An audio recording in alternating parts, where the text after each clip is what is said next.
The views, thoughts, and opinions expressed on the Nova Society are those of our guests and panel members and do not represent the views, thoughts, and opinions of any institution any member of the Nova Society is associated with. The material information presented on the Nova Society is for general information purposes only. Reproduction or dissemination for the purpose other than education is prohibited without express written consent of the Nova Society. We'd like to welcome everyone back to the Nova Society, and today we will conclude our conversation around the Trump-Biden debate that happened last week, answering some more email questions from our listeners. And today the question revolves around, can Biden recover from this absolutely disastrous performance at the debate, and exactly what should the message be if he decides to stay in the race? How can the Democrats mitigate this bad performance? So let's listen in.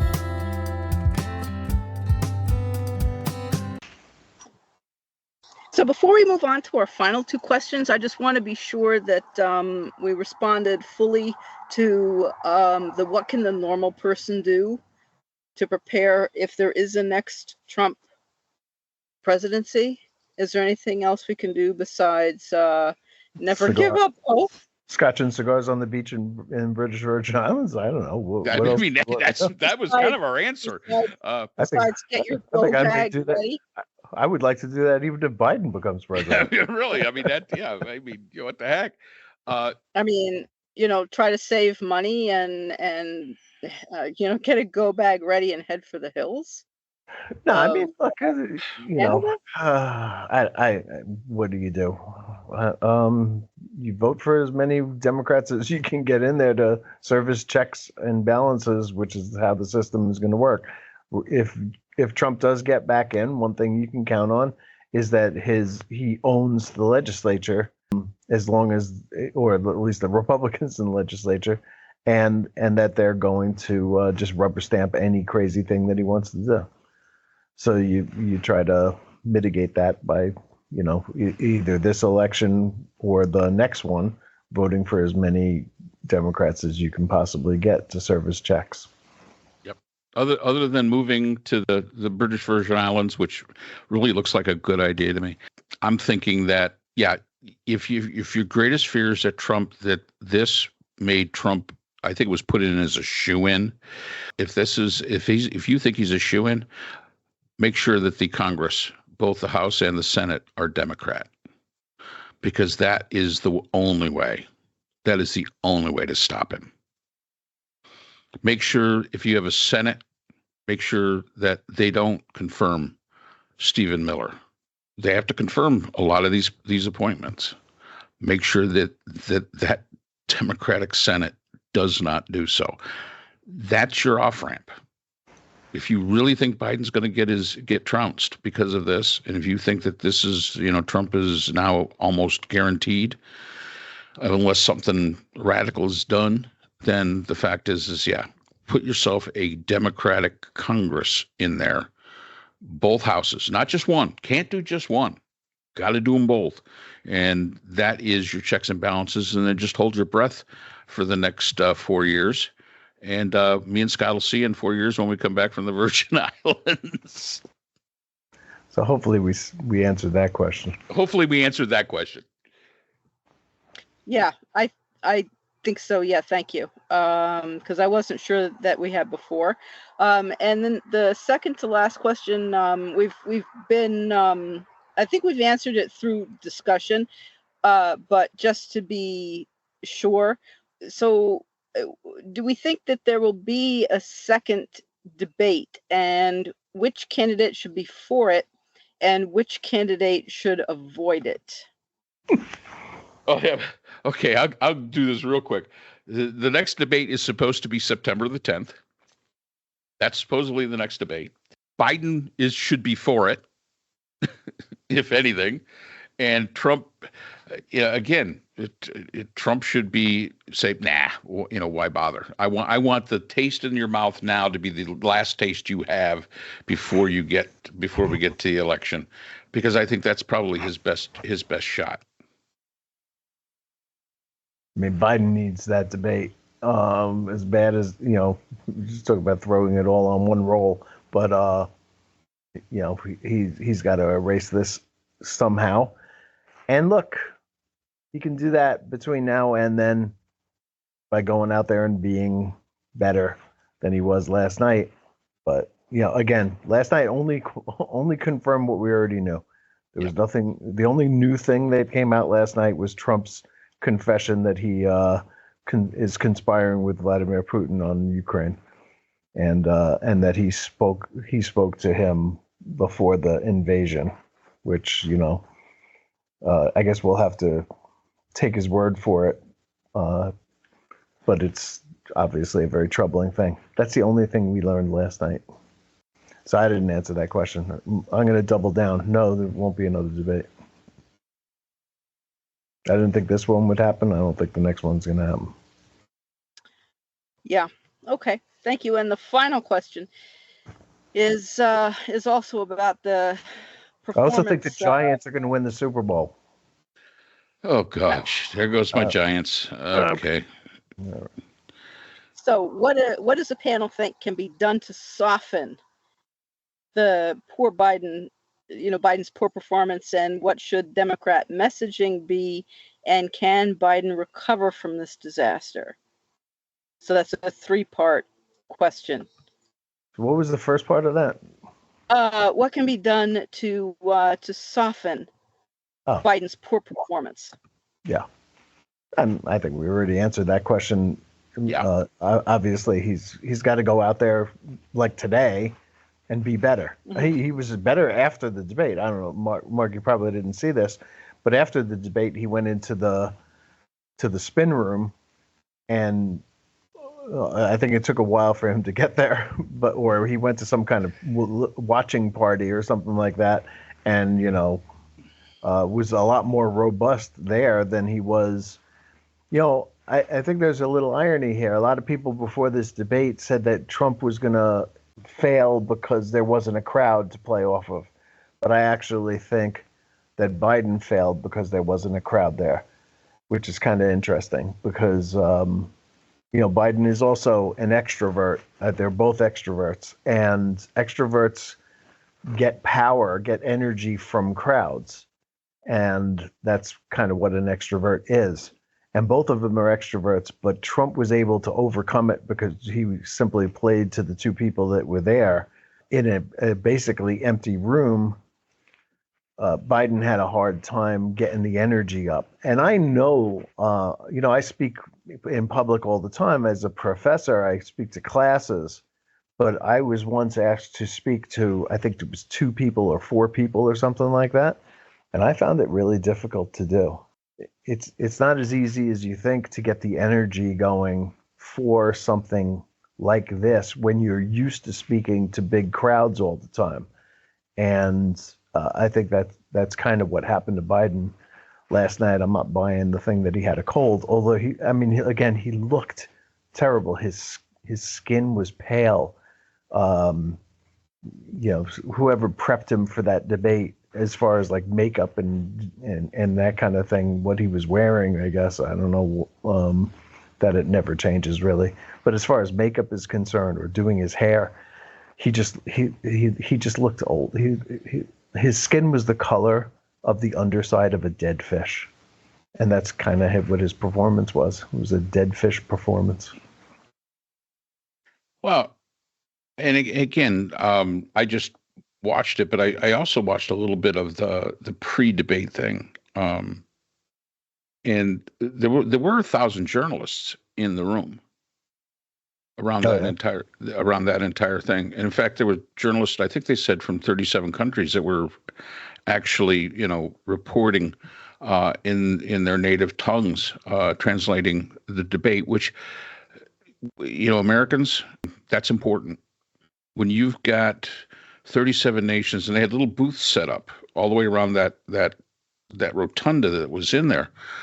So yeah, all you saw was Dana Bash and Jake Tapper, but there was that spin area where Biden did do very well. I did see that. Biden did very well when he got in there. but there was 1,000 journalists. So this shows you how important this election is to the world. This shows you just how important what is going on is to the rest of the world. I'm sure there's a lot of leaders in Europe today that are going, God, oh man, guarantee they have just as much consternation as the Democrats have. And you may hear calls from foreign leaders saying, you know what, Joe, you had a great run. You really did have a great run. You put us, you returned the United States to some semblance of being relevant again, because you weren't an isolationist, because it wasn't America only, which is all America First is all about. Is there a possibility? They're all politicians too. Is there a possibility somehow? And we've talked about how the right has taken over, the European Parliament, and the right is rising. Even when they were doing some interviews that I was seeing afterwards before I was came onto this, even some of the more right-wing people in Europe don't want Trump, which I found very interesting, because they don't see Trump as right. They don't see him as on the right. They see him as America only, and they all understand how much the rest of the world, whether you like us or not, doesn't really matter, how much it's needed. And I think it was very evident from, again, those 37, it was 37 or 38 booths where they had foreign journalists actually, doing the translations back. And I'm sure there's many world leaders today, even those that are more right-leaning, they're terribly afraid, because they know what a Trump presidency might look like. And that worries them. That worries them, whether you're right, left, or in the center. That concerns them. So, yeah, Biden probably needs it more than anything. Trump probably would say, no, I don't want to do it. That would be the smart thing. However, if we look at Trump's campaign, they don't always do the smart thing. Don't give the guy another chance. 4 balls, walk Babe Ruth. Don't let him beat you. And the fact is that if it's the second debate, that there's a possibility Biden comes back, just like Obama did against Romney, and has a brilliant debate, and that's right before 2 months before the election, and that would be devastating. But again, the hope is that a group of people get together and say, Joe, great run, great job, thank you for your service, did a lot for us.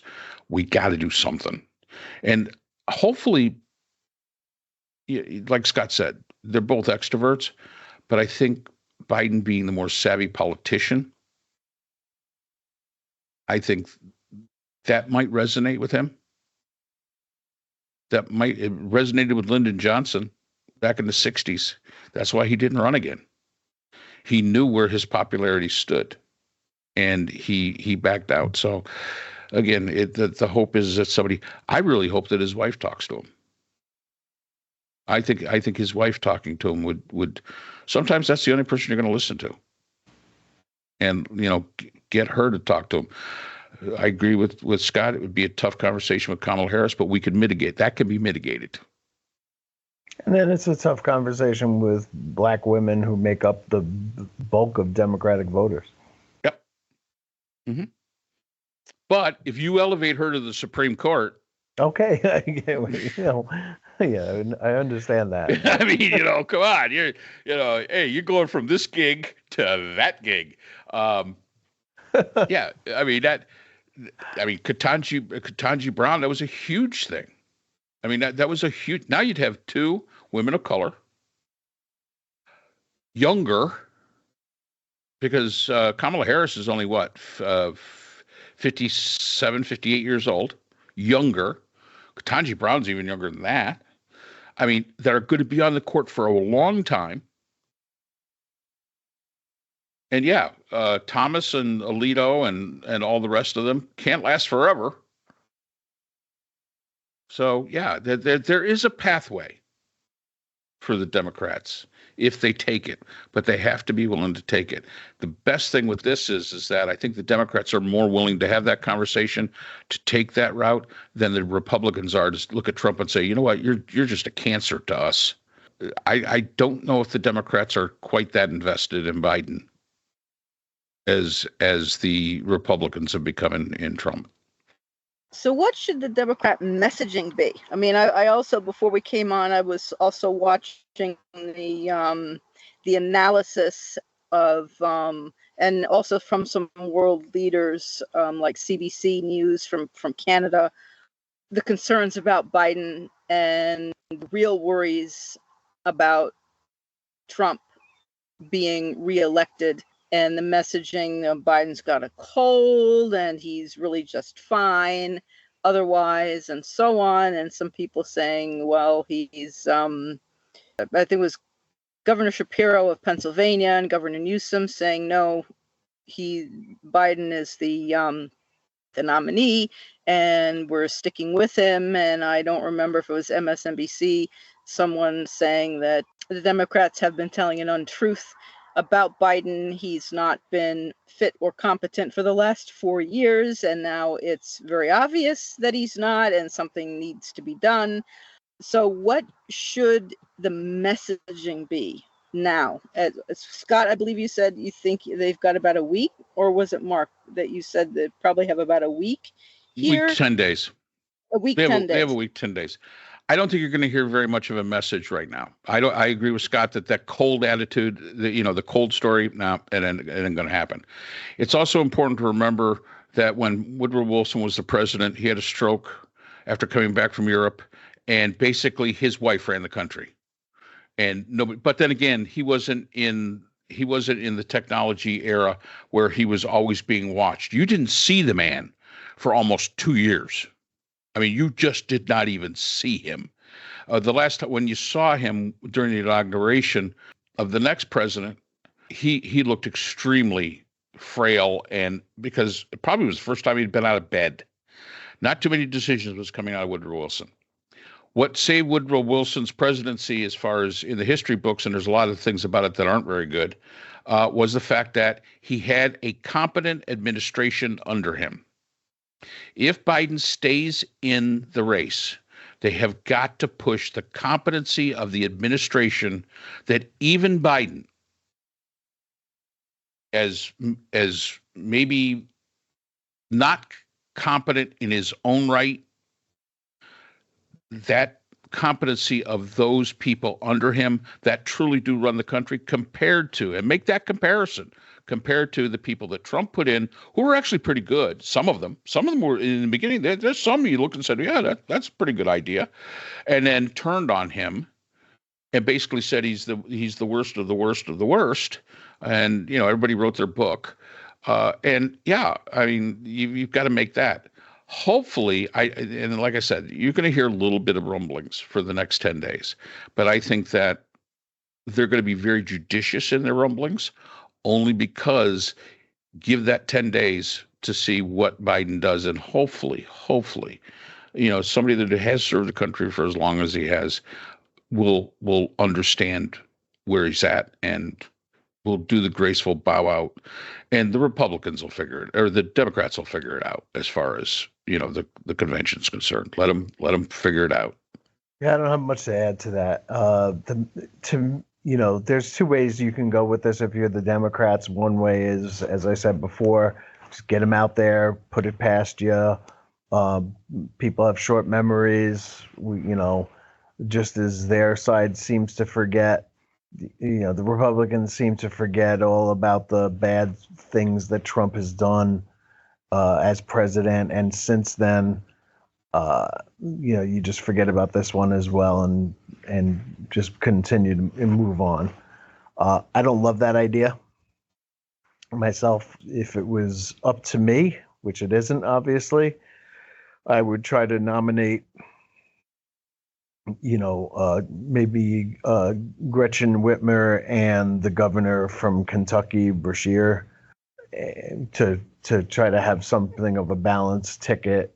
But again, this is all just speculation. It's up to Joe.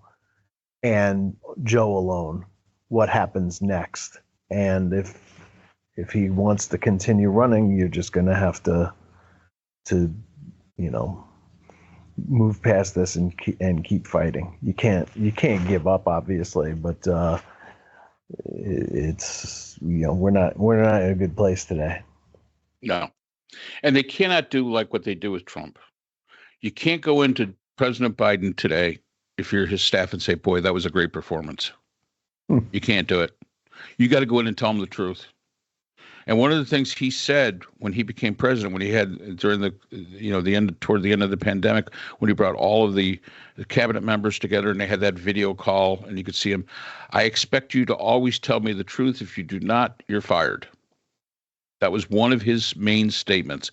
It's time they tell them the truth. It's time the cabinet sits with them and says, "Here's the truth." It's time his staff sits with him and says, "Here's the truth," so that he can make a decision. Not like the people that are around Trump who kiss his ass every time he turns around. No, yeah, whatever you did is perfectly fine. It's great, blah, blah, blah, blah. That's what the Biden people and the Democrats, the leader, Hakeem Jeffries should be in the Oval Office sometime in the next 2 days, sitting down with them. All those powerful senators should be in there, sitting down with him and telling him it's not the right time. That's totally different. And that's another thing that separates the Democrats from the Republicans, other than policy and things like that. The Democrats are willing, hopefully, knock on wood, are willing to do that, are willing to say, no, it's time. And if you want to get a real sense of it, when Trump does badly, Fox News, OAN, and Newsmax will always paint it as it's the greatest thing for him. He had 40,000 people when he only had like 5. They'll do that. CNN, MSNBC, ABC, NBC, CBS, PBS all basically said this was disastrous for Biden. It was a horrible performance. They told the truth. And that's what we need right now at the White House. A steady stream for the next 10 days of people coming and saying, "Joe, thank you, but your time's done." Yeah. So the last part of this question was, can Biden recover? And I don't know whether, even if he can recover from this disaster, I mean, even if he can, I'm wondering whether he should even try. That I'm adding that part on. Well, my feeling on that is that, again, I go back to the fact that the president does not run the entire country all by his lonesome. He is not an island in himself. He has probably one of the most competent cabinets right now that has existed in quite some time. I think his cabinet is better than Obama's was. I truly do. So these are the people. People that think that the president, yes, he is the final say, but people that think that the president just makes every single decision there is to make. No human being could do that. I don't care who you are. No human being could do that. It all comes down to who's in your cabinet, who is your that support group that you have, those administrators that are in charge, things like that. That's what makes the country run. And I've said this before. We have this idealistic idea of what the presidency is. He is the face of the nation, yes. Does he make foreign policy? Yes, to a point. But who he appoints as, like Blinken, who he appoints as a Secretary of State, that's the person that advises him of what the foreign policy should be. Biden doesn't come up with they don't come up with this all on their own. This is done. The national security advisors. These are the people that guide the president into doing the things that have to be done. And I think he's got a great cabinet. And can he recover? Maybe. I think I would agree with the fact that maybe he should not. So Bill Clinton once finished, what was it, third place in a primary and called himself the comeback kid. He ended up going on to win the presidency there. Biden, the comeback kid doesn't sound good. Comeback old man doesn't sound good. I just don't see a path there. I really don't. I mean, I just like, dude, you're 81 years old. This was just a foolish thing for you to be doing. I mean, I would love to go out and play basketball right now. For years, every Friday at 12 o'clock, I would go and play ball. I love that afternoon game. I can't do it. And now you're stuck here with us.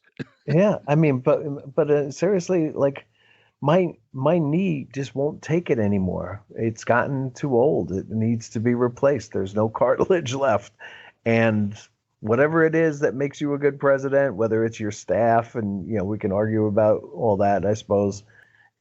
Whether it's your cabinet or you as the head decision maker, and and we know that politicians very often are very different people when they're in a room of small people than they are when they're with a lot of people. But again, this public perception, it's for running. Like, I'm sure Biden could run the country better than Trump ever could. I have no doubt about that. I have no doubt that he could be president. I just don't think he can run for president right now. And we've seen that way too many times. Hillary Clinton was certainly the most qualified person to ever run for the presidency, but she couldn't win. And we saw that with Gore, who I personally couldn't stand, but would have been a better choice than Bush. He didn't win. Same with John Kerry. So you have to be able to win.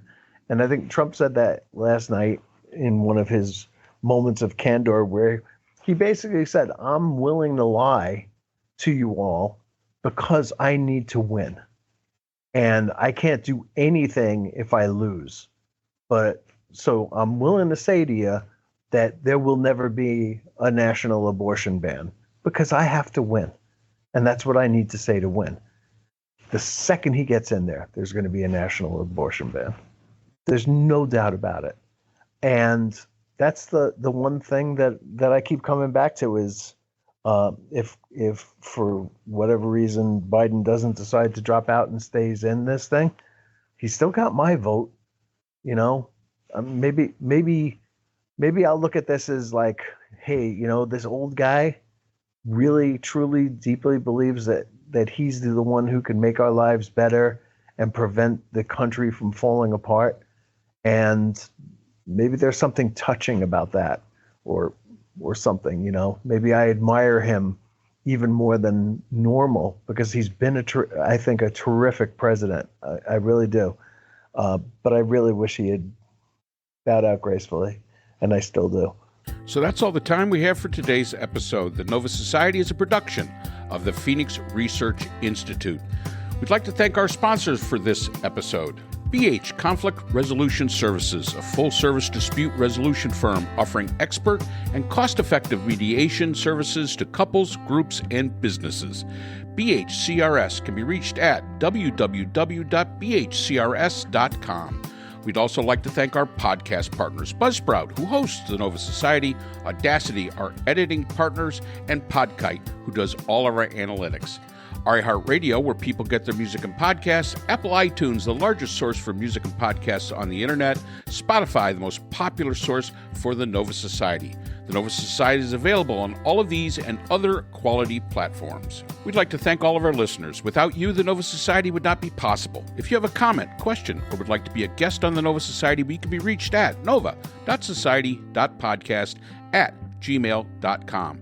Always remember, the power of society is knowledge. So for Dr. Scott Gershworth, Dr. Priscilla Hobbs, Dr. Brooklyn Ann Weldon, and all of us here at the Nova Society, I'm Dr. Mark Bound. Be well, and we hope to see you again next time.